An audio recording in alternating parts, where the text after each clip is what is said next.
Hello, my name is Damon Friedman, co-founder and president of SOF Missions. As a 20-year veteran within special operations, I've gone through many challenges due to my military service and time in combat. We felt called to start SOF Missions to serve our fellow brothers and sisters in arms, focusing on suicide prevention and resiliency. Our mission at SOF Missions is to empower warriors to find purpose and be resilient. Since 2011, when we started the organization, almost 3 million men and women have deployed to Iraq and Afghanistan. Unfortunately, the scars of war take a toll on their psychological, physical, social, and spiritual health. Many veterans feel a sense of hopelessness and a loss of purpose when they return to civilian life. They feel isolated and alone, unable to reconnect. And in the greatest of tragedies, over 20 veterans lose all hope and take their own lives. Our goal at SOF Missions is to provide veterans the tools and resources so that they don't become a statistic. We offer a unique approach to combating veteran suicide through a whole health intradisciplinary model. The Be Resilient program is a 4-pillar methodology that addresses the areas of psychological, physical, social, and spiritual wellness. We provide care through 3 delivery methods: medical clinics, retreats, and educational training. Since we started back in 2011, we have been able to reach veterans in all 50 states and have served over 3,000 veterans through the Be Resilient program. Being resilient is a multifaceted and complex issue. We know that to find a lasting solution, we have to address the whole warrior. Many challenges cannot be solved by providing the treatments and modalities of just one component, but by tackling them all. Now, we've expanded our services to include law enforcement and first responders. Together, we can make a lasting impact in the lives of warriors across the nation. To learn more, visit our website at sofmissions.org. All right. Welcome back. MisFitNation, the MisFitNation show. We are a show founded by a veteran and hosted by 2 veterans and a military spouse. Our mission is to get people to tell their stories to the world. If you're an author, share your tips with the MisFitNation. If you're a musician or an actor, our audience needs to know how they too can get into the business. Coaches, we love our coaches.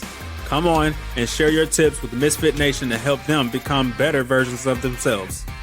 If you are a corporate leader or an entrepreneur, come on and show how you did it and how hard you have fought for success.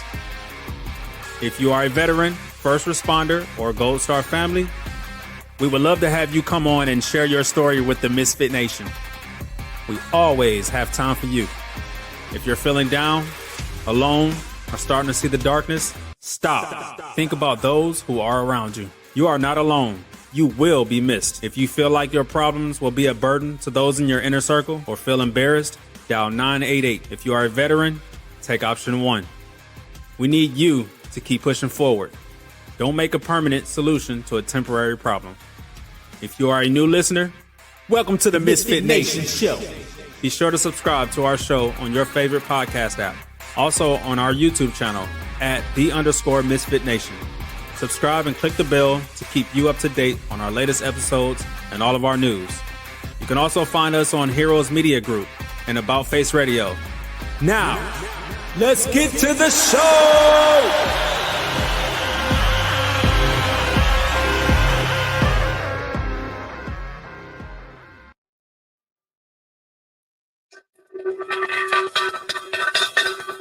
All right.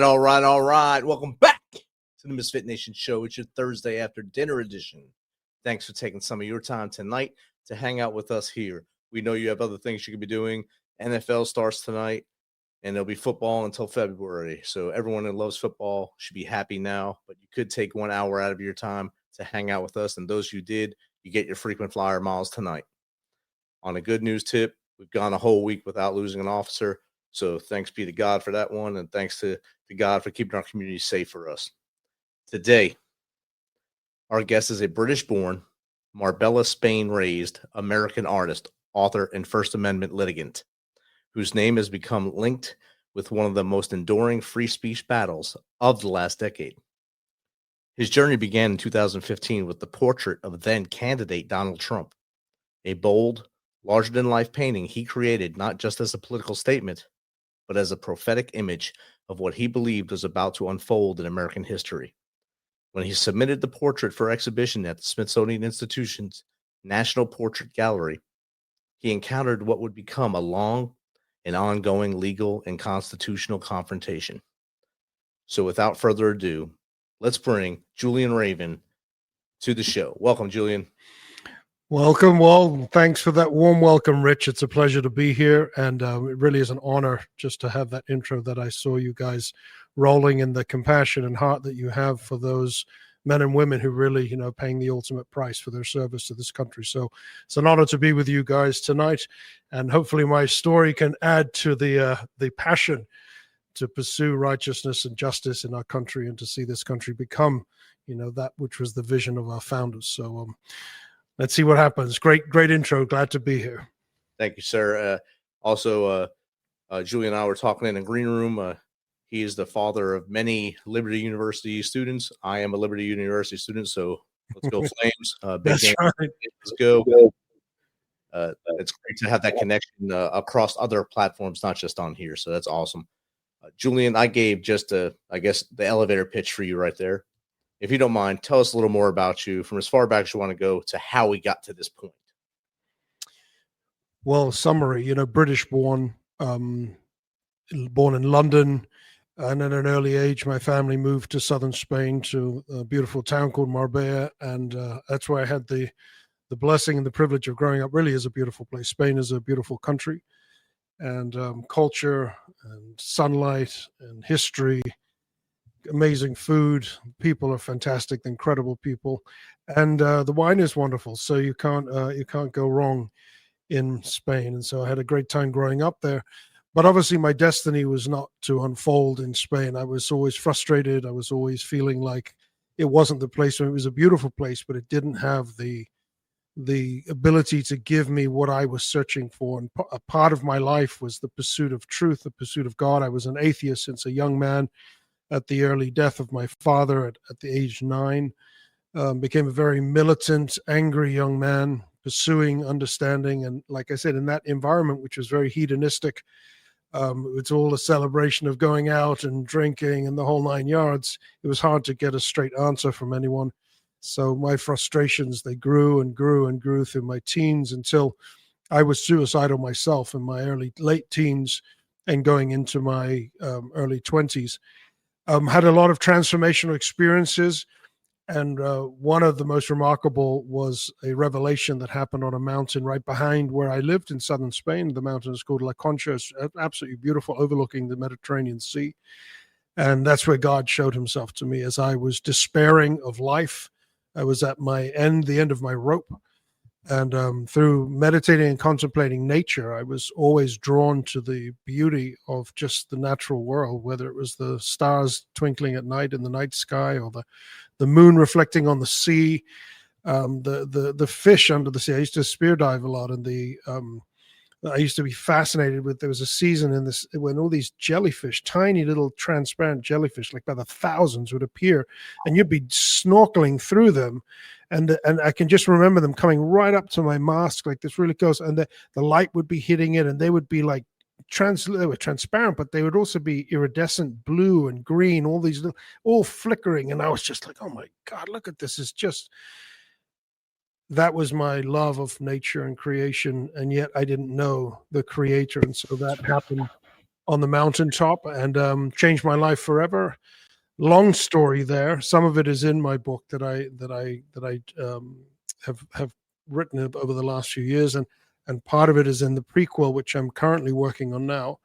So a remarkable life-changing experience, and that basically compelled dramatic changes in my life choices, from the drugs and the drinking and the partying and the madness. I just gave it all up, and I had a call to the mission field. And I went, on my new pursuit as now someone chasing after God. And that led me to another town in southern Spain, a city called Almeria. Then I had another encounter with God, and I ended up meeting folks who I would meet up in California in a year or two later, and my life in America would begin. And the amazing thing about God's plan, for our lives and the destiny is that, many times we can think, oh, I'm going to go here, and I was going to go to California and meet these people, and then I was going to go to preach the gospel in Mexico. I'm fluent in Spanish, and yet God had other plans, and none of that worked out, and he kept me here in the United States.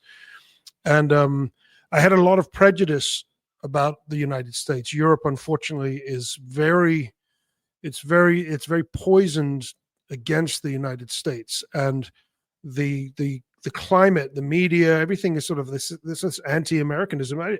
You're a kid growing up, this is what you hear. In Spain, there are 2 military bases in Spain, in Cadiz and in Madrid, and on the walls there's graffiti like "Fuera Yankees" and all this stuff. But the strange thing was, Rich, is that the American people that I met in Spain, whether it was my art teacher, who is this incredible guy from California, whether it was the retired, I don't know what rank he was, military guy across the street from the Rota base in Cadiz, and his wife, a retired Pan Am pilot that was a neighbor at another time, and from Texas, and American people that I met were always larger than life, kind-hearted, generous people, interesting people, always just interested in what other people. It was just wonderful, and always dispelling this contradiction in your brain where you've been fed this lie basically about the United States.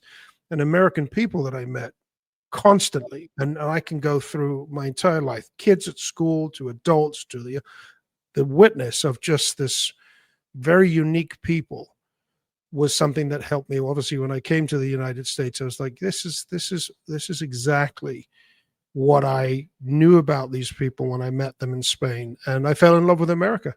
And my plan from Mexico wasn't God's plan, and God kept me here, and I fell in love with the Constitution and the laws of this country and the Christian heritage. And I was like ignorant. I didn't know anything. And I was like, wow, this is remarkable. Oh my goodness. I mean, I was just like a kid in a candy shop. The more that I read, the more that I was just like, just a passionate love for this country, its ideas and values, obviously framed in the Declaration of Independence and the Constitution, especially. So that was my sort of backbone for years. And then 2014, when Donald Trump, he had stood up to try to run for governor in New York State, which had got a lot of folks up here in upstate New York excited. Oh, Trump's going to run. Maybe we got a businessman. Maybe we get some business wisdom in New York. We've had this madness of government going on for years.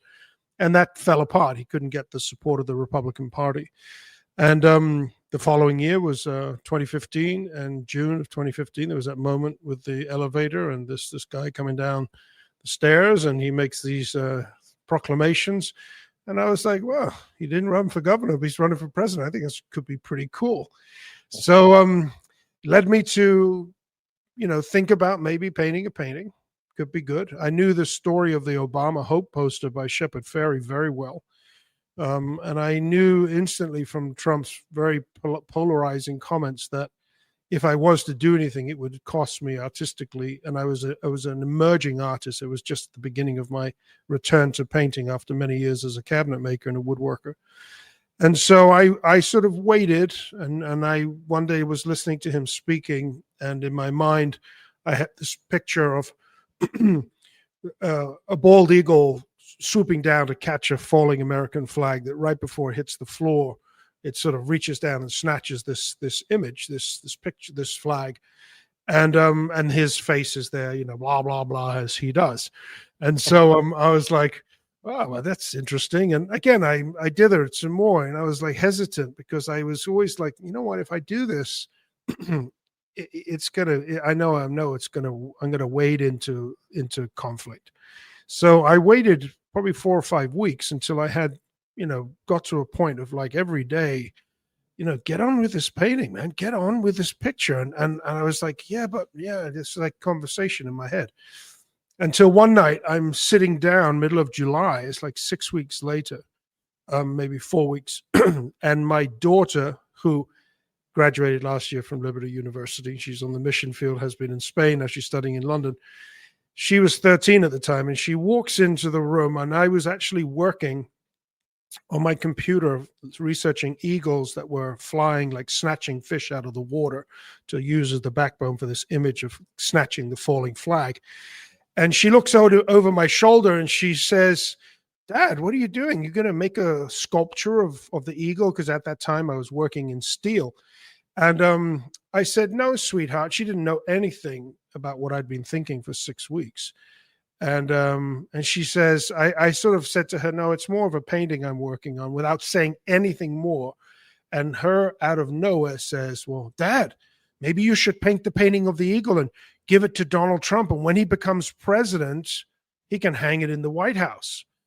And I stood there and I was like staring at this little innocent 13-year-old girl who's just like out of the mouth of babes says this statement. I was blown away, to be honest. And she shrugs her shoulder and walks out the room.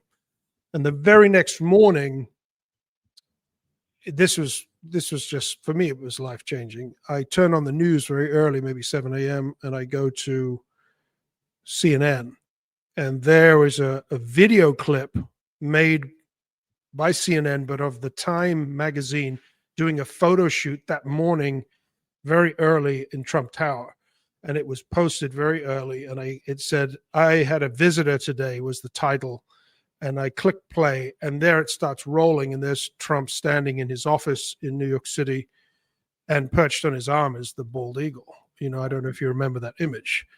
And so, I've been, 6 weeks with this picture in my head of this guy's face, and this eagle, and this flag. And now this thing with my daughter out of nowhere makes this comment without knowing what's going on. I mean, I was just blown away. It was like this utter, and then the next morning, the very next morning, there's the most unusual thing that he should be in his office with a bald eagle perched on his arm. I mean, when's the last time you saw anyone, posing, or anyone with a live eagle on your arm? Right. And I'm just like, I literally, Rich, I thought it was a fake. I thought someone had photoshopped it. And someone was playing a trick on me. I mean, I was like, no way. I was staring at the screen like I couldn't believe it. So I run down to my art studio where I am now. I have this great space, old warehouse that I renovated. And I start work on this massive 7 by 15 foot stretcher frame. That's how big the painting is. And I start work. I didn't even know what this painting was going to be, how I was going to do it. I'd been just started the night before to formulate some ideas. So I just started painting it. And I worked for a lot. I worked night and day for nearly 2 months. I could not stop painting. I could not sleep hardly. I'd get up at like 3 or 4 or 5 in the morning, and I would be walking like a zombie down to the studio. My wife's like, "Sweetheart, where are you going?" And I'm like, "I gotta go and paint." She's like, "You were right." It's like I wasn't myself. I knew that this man was going to be president. And at that time, there were 17 other Republican candidates and 4 Democrat candidates. And by the time I revealed the painting in the beginning of October of 2015, I knew it. All the folks, was mockery and laughter, and I was just people I knew says, "Oh, you can't do this. This is crazy. This is a publicity stunt that he's doing." And I'm like, "Well, I believe he's going to win." And sure enough, that whole year, the year of campaigning, and I end up meeting Trump in Trump Tower. Providentially is an amazing story. These stories are all detailed in my book, which is called Odious and Cerberus, an American Immigrant's Odyssey and His Free Speech Legal War Against Smithsonian Corruption. And I would just hold it up here for you folks. And that's me with a little less hair. But there I am in my battle mode, which I'll get to in a second. So that, is a little background. I, as a newborn citizen, because I became a citizen that October in 2015 on Constitution Day, September the 17th, I believe it was, 2015, my paperwork came through and I became a citizen. And so I'm in the midst of painting this hugely patriotic image. And then here I am now pledging allegiance and renouncing my allegiance to kings and queens in Europe and the whole 9 yards, and this weeping at this ceremony and this real honor that it was. It was such a big deal for me. And And I'm in the midst of painting this painting, and in the painting, there's the flag and the faded flag and the torn flag and the new flag and the Constitution. I mean, it's layered in symbolism that was speaking of the zeitgeist of where America was at that time. And I was weaving that into this image inside of the large composition of the face and the eagle, 9-foot eagle, and this sort of surreal American flag, which is both torn and faded, but then beginning its new creation. It was a picture of trying to paint making America great again. So I then have this wonderful ceremony, and I then go and campaign. I'm in Iowa, and I'm the first person in Iowa as the Iowa caucuses start, and they're on the ground, and I'm traveling with this massive painting and this huge truck I rented, and I slapped vinyls on the side, and I have this American adventure. That's just this exciting political adventure that, I was all new to me. I really didn't know much, and I just had a lot of faith. And I met wonderful people, and I met just Iowans out in the tundra of Iowa in the brutal winter, just like this bare, flat state, just snow, nothing. Like you'd have like a tree in the middle of nowhere, like a little house, and they'd like plant a tree there, and the rest was just flat cornfields. And but the Iowa people, they were just, again, they were these gritty American gunslinging. It was like a film set everywhere you went, just like this. You could have had a Clint Eastwood movie going on all the time in the background. So really, for me, somebody who's the immigrant, grew up on a diet of U.S. movies, which feeds you all the imagery. As you come here and walk into those pictures, it's just like, wow, this is what it is. And so, it was, for me, I've just had this wonderful journey, and it didn't stop. I had a lot of really good things happen. I had a lot of disappointments, a lot of heartache, a lot of people didn't understand, how could you be painting a painting of this guy that he's going to win? What are you talking about? And, I mean, I've been through a lot even in that year. The highlights happened the following year, or that same year, sorry, now in June and July, where the originator of the Obama Hope poster by Shepard Fairey, the guy who actually commissioned it, he calls me up and says, I want this painting in this art show in LA and Pasadena at Politicon in 2016, the art of politics with all the nation's top political artists. And here they want my painting as the main painting. He says he can't stand Trump and all this blah, blah, blah. He's a completely, he's a hardcore leftist, but we got on great. He was honest. He was conversant. He was respectful. Very few people I met like that from what I would view as people with opposite ideas. So I had some really remarkable experiences, both in LA and then in Cleveland, Ohio at the RNC. I was elected as an alternate delegate for New York State. Yeah, that was really cool. And but again, I began to, I was listening to one of your shows before, and when you deal, and you guys obviously in the military, you have the politics of the human being in politics.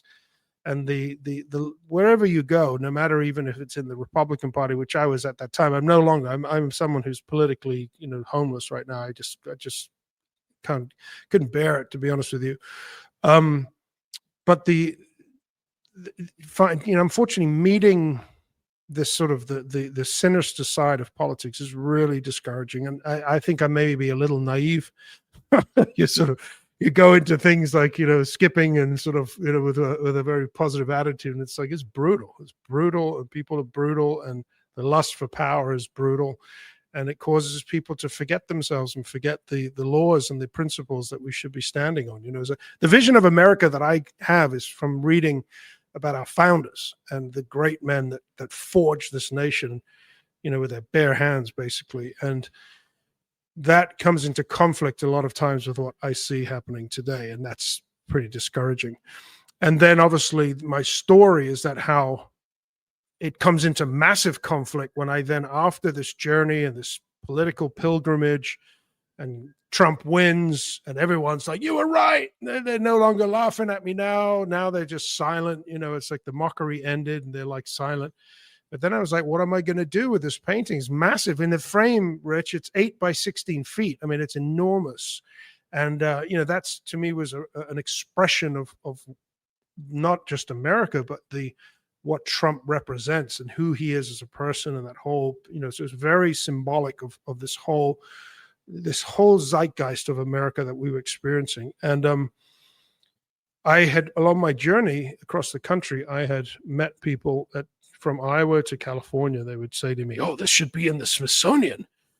I didn't even know what that was. I knew it was a museum in DC that maybe had space rockets in it. You know what I'm saying? I was like, I had no idea. I was like, what is this? I had no idea. I'm just a greenhorn, basically. Yes, I'm just so. But I would hear it should be in the Smithsonian. I heard it 2-3 times, very clearly across the country.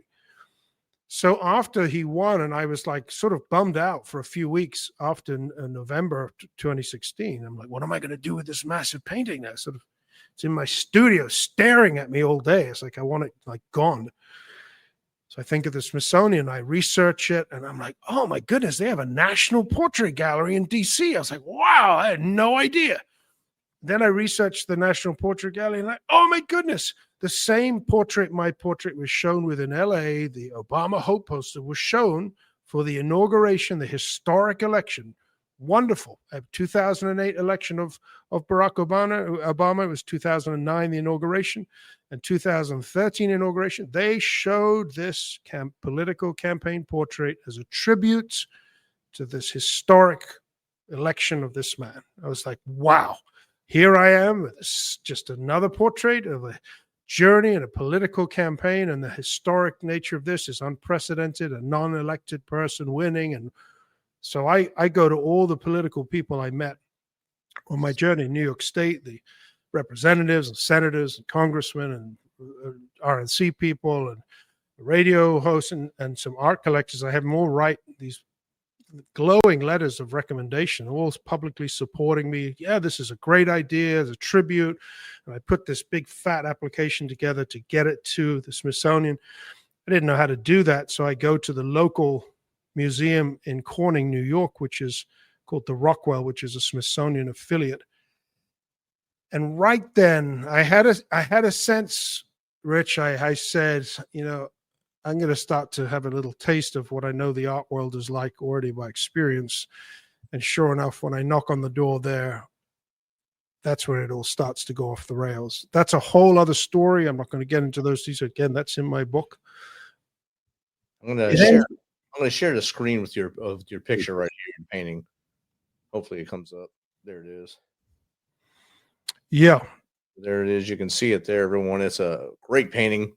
Like you said, it's huge. Huge. Yeah, yeah, exactly. And the thing with it is when you look at it like that, you see a compression of the image. Right. Yeah, it's okay. It's great. It's you. The thing with this painting is it's when you see the size of it, and it's the impact is so, like, you see it now. It's nice. It's when you see the painting in life, and I've seen people. I watch people react to it, and from people like one guy like pacing up and down in front of it, like rubbing his arms, like, man, my hairs are all standing on their ends, like this. And he's like, another woman come into my studio when I had it on show, and she comes in and she stands there and she goes completely silent, like like uncomfortably silent, like dumb. And I thought, oh dear, I don't know if I've offended her. And suddenly she makes an about turn and she walks out. And I was like, whoa. It's like, whoa, I had no idea, no read on what went on there until I got an email later that night. She apologized. She said, I'm really so sorry.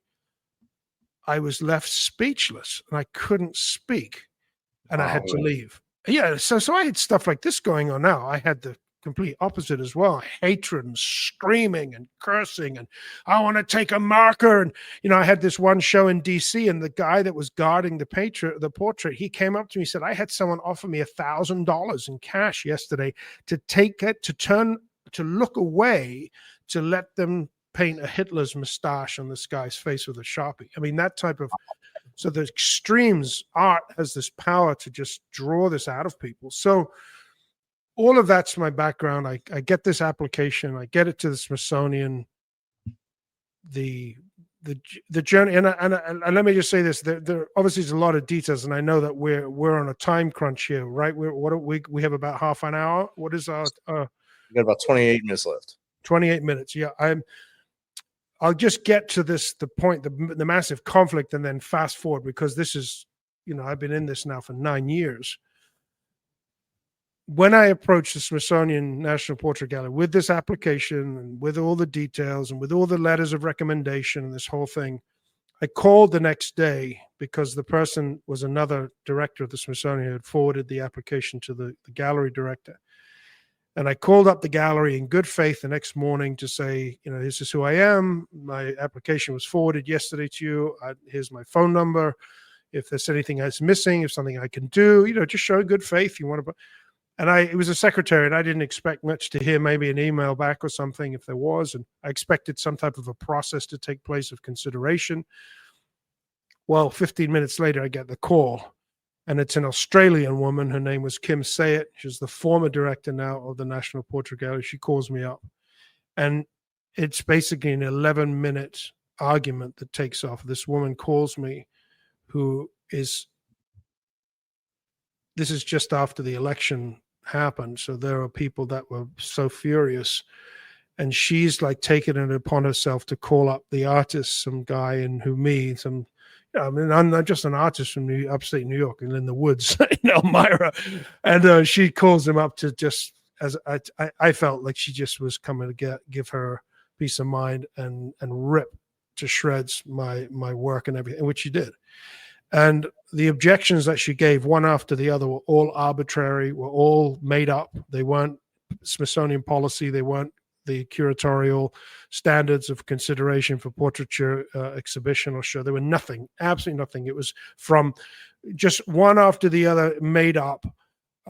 Again, I go into great detail in that in my story. And, from saying it was too political, and then I say too political, you had the Obama Hope poster twice on show, and you're telling me mine's too political and that politics is okay? She was getting more frustrated the more that I refuted her arbitrary objections. She got more frustrated. Her voice went up. And at the end of this phone call, she raises her voice. She says, I am the director of the National Portrait Gallery. Your application will go no further. You can appeal it all you want. And she hangs up the phone. Huh. And, hearing your story, in the interview I heard before, when you deal with authority, and even in the military, as you guys obviously know, that,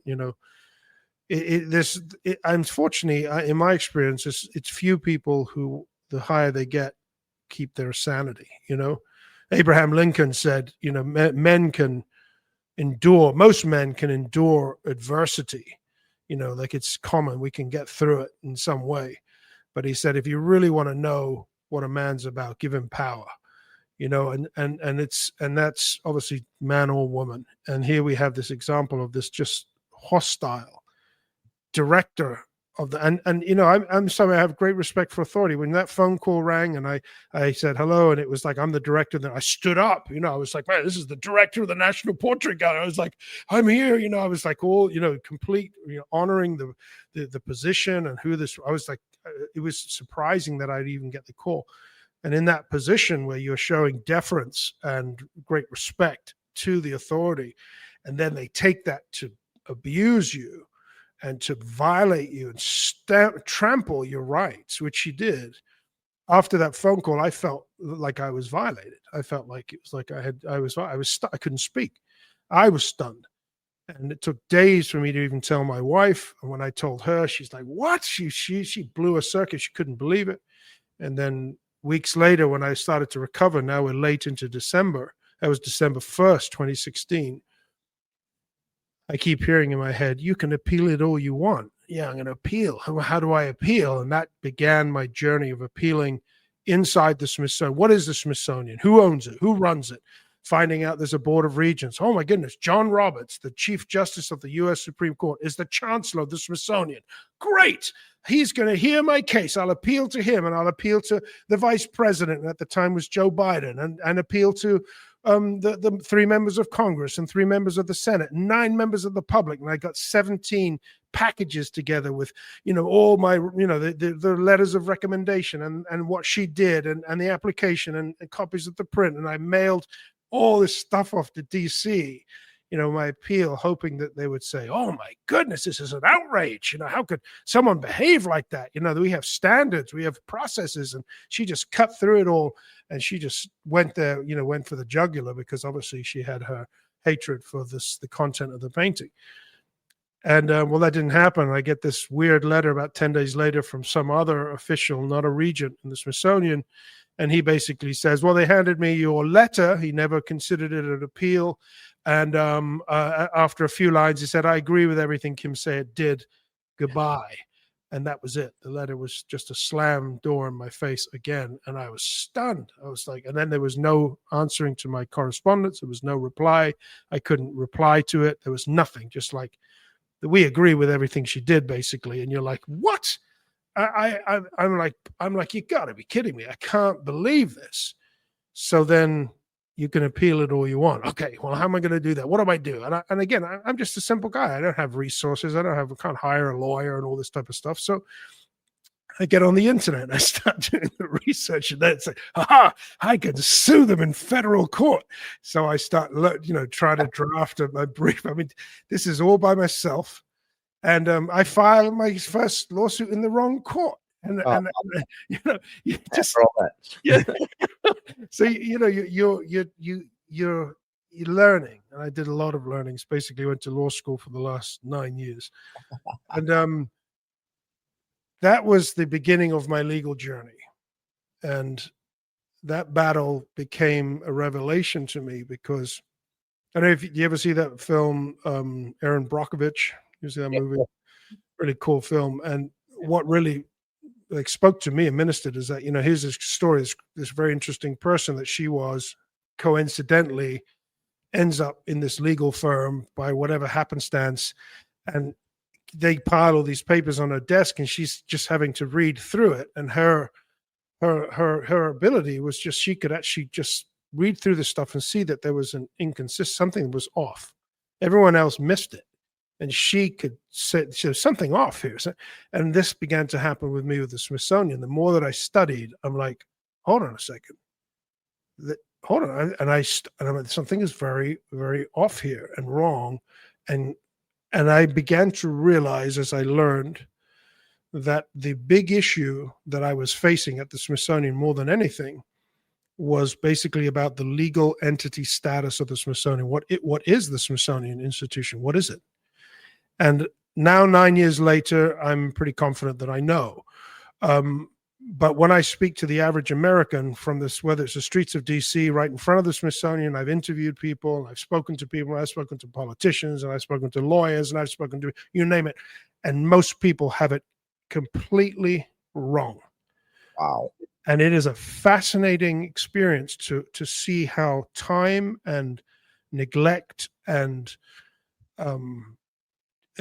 corruption and abuse has allowed this legal drift to take place, that has allowed the Smithsonian Institution to drift into a legal no man's land, where it's been used as a political football. It's been used for all sorts of corrupt purposes.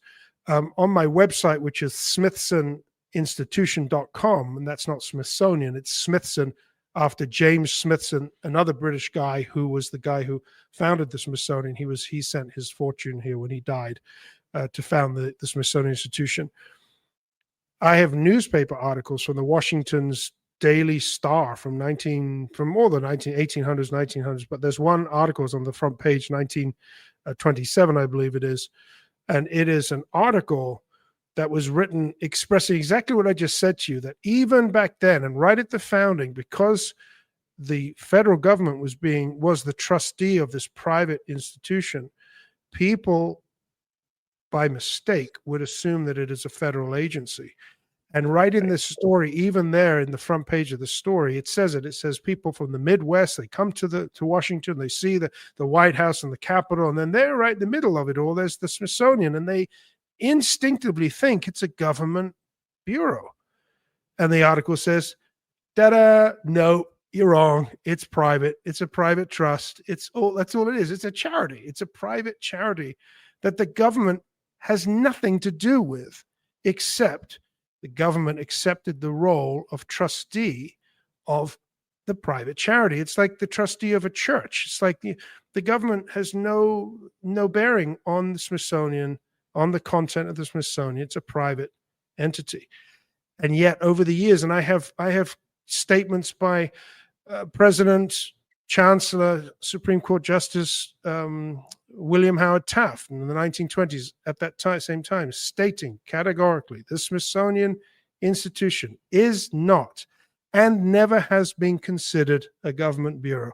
It is a private institution under the guardianship of the government. That's all it is. It's a private institution.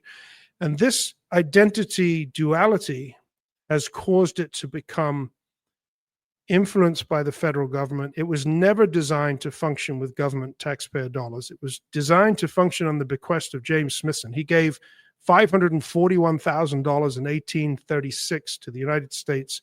It was actually from his will from 1829, but it took quite a few years for it to happen and get to the U.S. Approximately $60 million in today's money.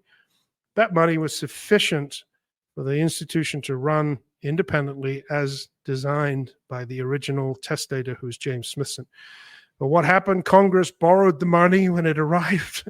They then paid, they said, we're going to pay 6% interest on the loan every year, and the Smithsonian can run on 6% interest. And it was built on 6% interest for years until that was obviously not enough for the plans that they had. And at some point in the 1920s and 30s, people started appropriating taxpayer money. And this is the weird sort of the irony of it. The gift to the American people that the Smithsonian Institution was, today, the American people pay for. It's like it was a gift to us. And now you're paying for it with your tax dollars. So the confusion of the entity status became the core cardinal issue of my lawsuits. I went all the way to the Supreme Court, to John Roberts again. They rejected my petition for certiorari. He had to recuse himself. It's all documented because he's the chancellor of the Smithsonian. And my question to them was, what is the Smithsonian Institution? By law, by the precedent, especially under Marbury versus Madison, that whole precedent that the Supreme Court's job is to say what the law is. Nobody has ever sued the Smithsonian like I have. Nobody's ever brought the Smithsonian to the Supreme Court. Nobody's ever asked this question for them, and they are under obligation, and they refuse to do it. They refuse to answer the question. Obviously, I'm a nobody. I'm just some guy, some immigrant from the woods of Elmira, and they like this kicked it to the curb. But that question was still unanswered. I sued the same woman again in 2022. She blocked me on Twitter. So it became a free speech issue on Twitter from the government-created website that was government-run under the Smithsonian. She blocked me there. That's a whole other story. And now I'm in my third lawsuit, just filed recently, because with the re-election of President Trump, he went after the Smithsonian. He said, yeah, a lot of people have said this woman needs to go. And he pointed his finger at Kim Sayett. Now, people like Ed Martin, who is in the DOJ right now, I was on his radio show 2 or 3 years ago with my book. He knows my story. They got educated. They're like, oh my goodness. Well, now he's there's this whole focus on the Smithsonian right now. Never before has it been so scrutinized. And now my recent lawsuit is because the federal judge, that although and it's so bizarre what he did, Rich, is that Trevor McFadden in 2018, he ruled that Kim Sayett was odious and partisan in her actions against me. So he said she was a partisan activist, basically. And then the Smithsonian kept her on for 8 years. They kept her in employ. And then Trump comes out and says she's a partisan and she needs to go. Trying to fire her. He says, I fired her. He didn't have the authority. The president, the executive, has no authority over the Smithsonian. Again, it's a private charity. You have no right to be meddling. The president's intention's good. I think it's an express of the will of the people. That's good. But you have no legal authority to reach over the mall and dabble. It's a private charity. But anyway, he put in motion the attention, and the whole conflict started, and this whole Smithsonian, like, we have the right to hire and fire, and all this type of thing went on. And then she resigned, which was wonderful, great news for me. but it didn't answer the question. Right. And so I have resued John Roberts as Chancellor of the Smithsonian. Right now, this is the lawsuit. They are about to respond any day now. This is breaking news because the government has my summonses now for the last 3 weeks. I've sued the Secretary of the Smithsonian, Lonnie Bunch, Dr. Richard Curran, which was the guy originally who kicked me to the curb, because the Smithsonian is a private charity. It's a trust, and its guiding laws are the laws that govern private charities, trust law, the duty of care, the duty of loyalty, the duty of impartiality, the duty of administration, all the duties that cover the administration of private charitable trusts. And I have it all documented. The Smithsonian itself acknowledges it. The courts ruled wrongly. And I have then statements by Chief Justice Warren Burger saying, the courts get it wrong. They don't know what they're doing with the Smithsonian. Everyone's got this wrong. It's all wrong. Even by the former Smithsonian Chancellor and Chief Justice says in a speech, the courts get it wrong what the Smithsonian is. And he ends up by saying the Smithsonian is a private charity. It has nothing to do with the government. That was Warren Burger in the 1970s. So then my court case in 2018 said, no, the judge came and said, oh, the Smithsonian is the government through and through. And you're like, it's not the government, it's private. But he ruled like that because it was the only way that he could deprive me of my First Amendment speech rights, because if it truly is a government agency, there's government speech. Basically, you can't, you don't have First Amendment rights if you walk into Congress and start yelling and screaming. They can do what they want. You're just, the government has its place to operate like that, but the Smithsonian is not it. So I've sued them again, and I also added Congress for their inaction, and I also added the president for his breaching of trust, and placed it before the judge, Tanya Chupkin, who is renowned sort of maybe as an activist judge. But for her, I have a petition right now, a motion for her to certify that question as to what is the Smithsonian Institution, that she would ask the Supreme Court, because they're ignoring me. I'm a nobody. I've asked this 3 times and they've ignored me completely. Now my motion is, it's going to put her on the spot. Are you going to ask them the question? Because if we litigate now, this question is still unresolved. It's incorrect what's on the docket, what Judge McFadden wrote. It's wrong. It's unlawful. You need the Supreme Court to say what the law is about the Smithsonian Institution.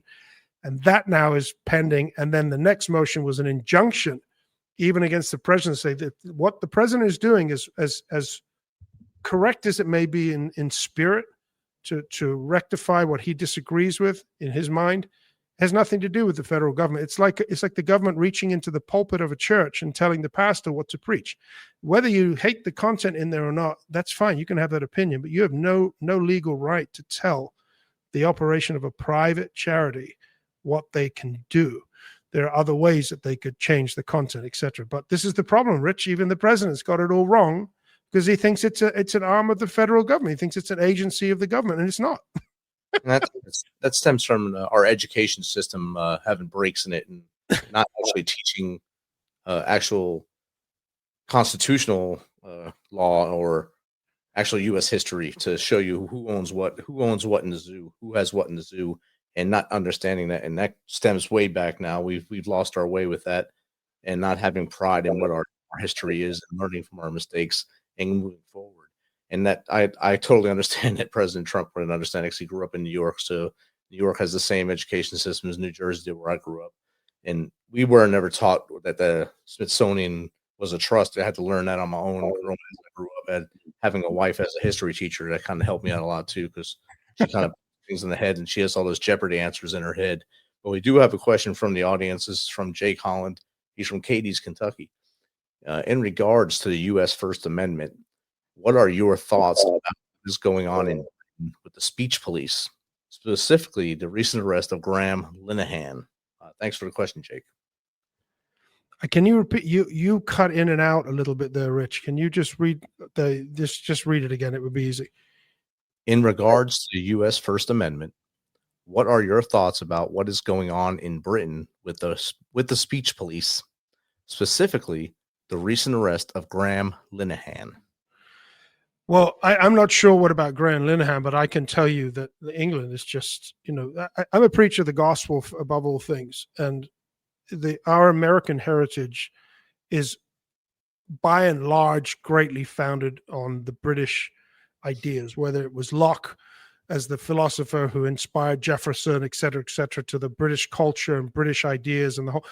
That's in the British pilgrims that came over here. They fled England's corrupt church to Holland and came here to build a city on a hill, their vision, so England, with such a marvelous Christian heritage, has lost the plot. They have lost their minds. And what it is, in my opinion, is that they have departed from God to the degree where they have no idea of what they stand for or stand, and they just go with this strange, fear-driven attempt to control things that, it's offending this person. And the English, they're very, the English are very much like this. And now it's like on steroids. It's like so sickening, because I believe that fundamentally, originally, our ideas as a Western culture were founded on biblical ideas and biblical values and principles, that the individual was responsible to police themselves and control their mouth and their tongue and be men and women of honor and dignity and morality. And those things were cherished in Britain. They were cherished. They were, when you see all the old England and the whole sort of Baroque, the way they used to dress and they carry themselves bowing and all this sort of it was all like an expression of ideas that had come down to them, that they had embraced originally from a Christian culture. And so free speech and the ideas of freedom guarded by self-policing moral people, that concept has gone out the window. There was a great New York politician, I think it was Charles Winthrop, who said that men will either be controlled or governed by the word of God within them or by the bayonet from without. And we are seeing that in the United Kingdom now, where the law enforcement is so off the wall. They have lost their priorities, and they cannot discern or judge right from wrong, or truth from error, or freedom from bondage. And all they do is just constantly shut down the people who are speaking the truth. Insanity has gripped Europe, has gripped England, and I think that the best part for America is to realize that's what has begun to poison this country in the last 20, 30 years. And we may end up like them, but maybe this country will be the place where it doesn't, Exactly. Jake says, thank you, Julian, for the answer. Great question, Jake. And that really helped segue to, I guess, our final questions here. We're at 7 minutes left in the show now. Julian, that's an amazing journey you were on with the painting. With your start of the painting, actually from way back when you lived in Spain, when you were talking about the Contra Mountain, I had to look it up because I didn't know where it was, so I had to look it up on Google. And the view just on the picture was amazing. I can imagine what you saw when you were sitting on top of that mountain, looking out into all the beauty of the Mediterranean. And then I thought, hey, is that on the Camino Trail or part of it? And then, of course, Dr. Google told me, no, it's not.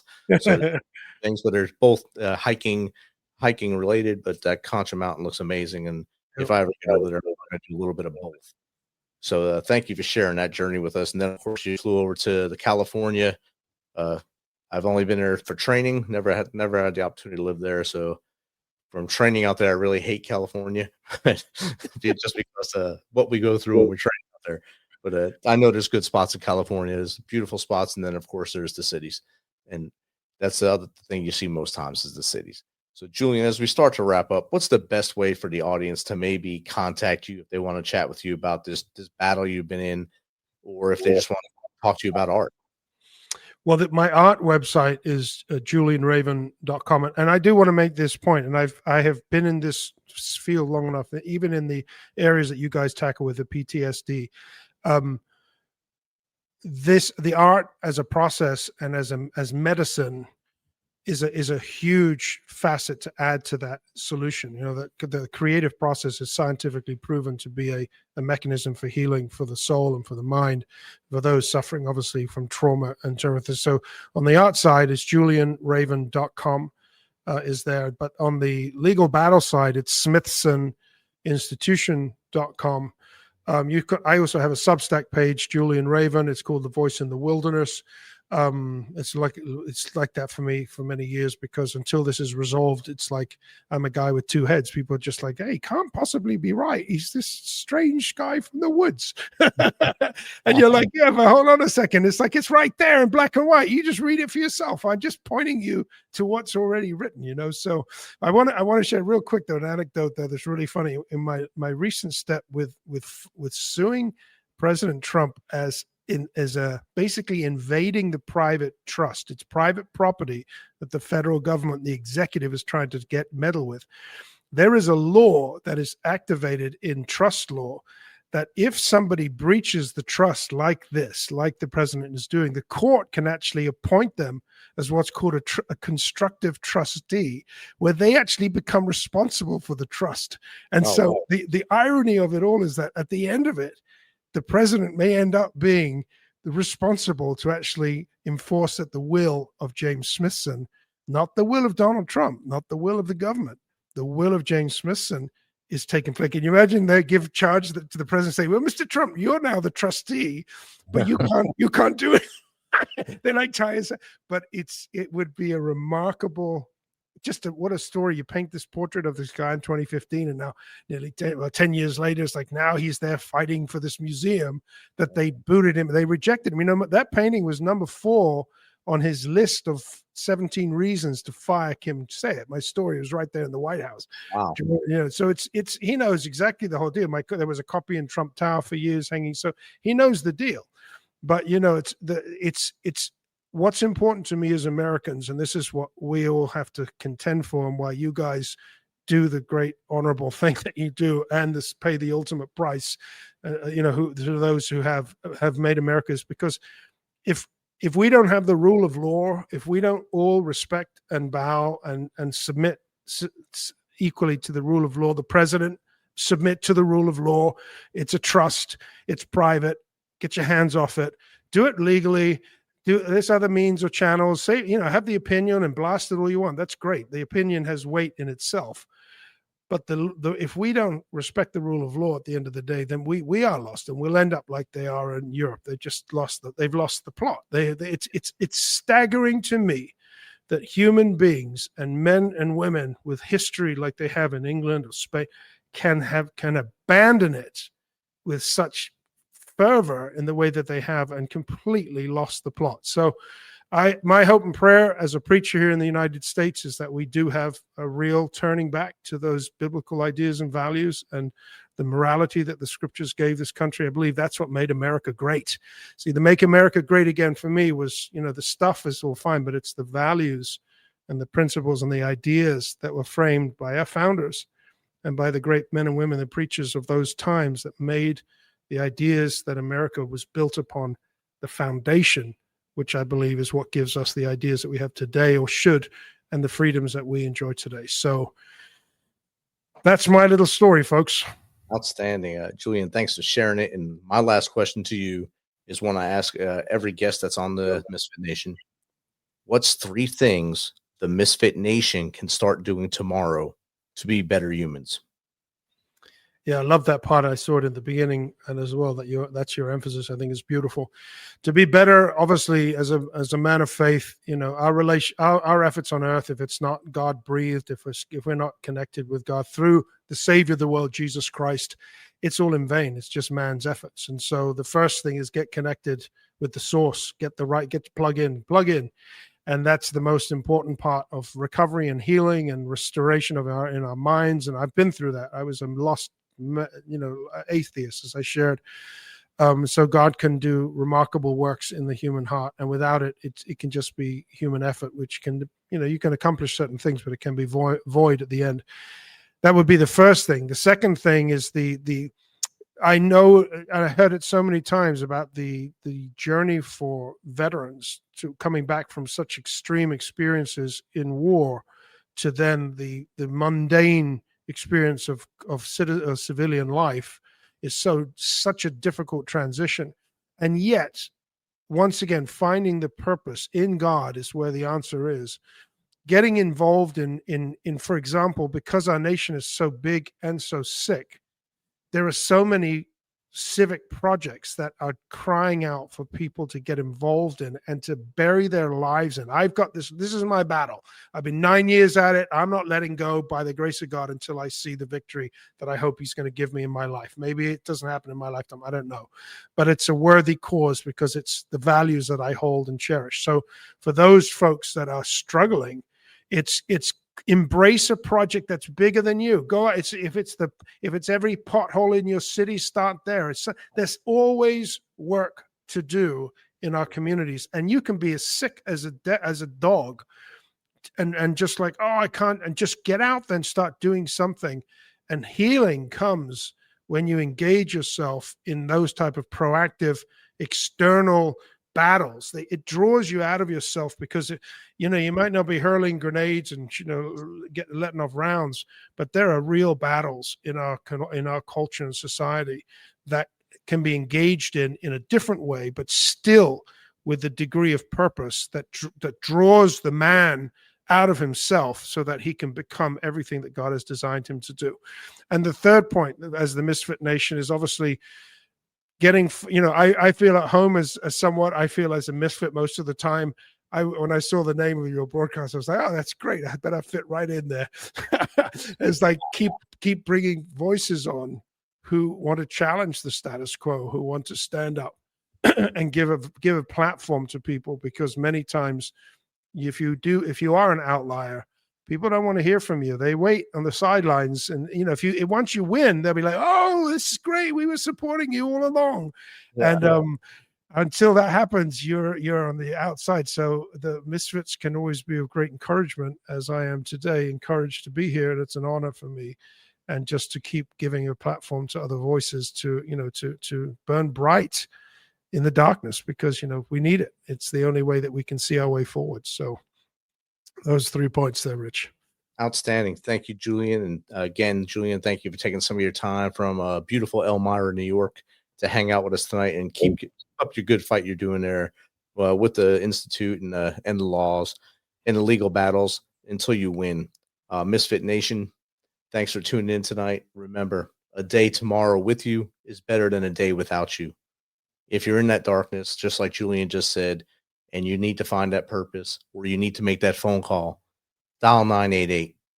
Take option 1 if you're a veteran. If you're afraid if you press that button, you won't be able to have your guns, then just take one and follow one of the other prompts and just get the help you need. If you don't want to talk to them, reach out to us, Misfit Nation. info@themisfitnation.com, Steven@themisfitnation.com, or Jake@themisfitnation.com. We will talk to you. We will get you the help you need. We will stay with you until that help arrives. So keep that in mind and stay with us. Be humble, stay hungry, and keep hustling, because you know who we are.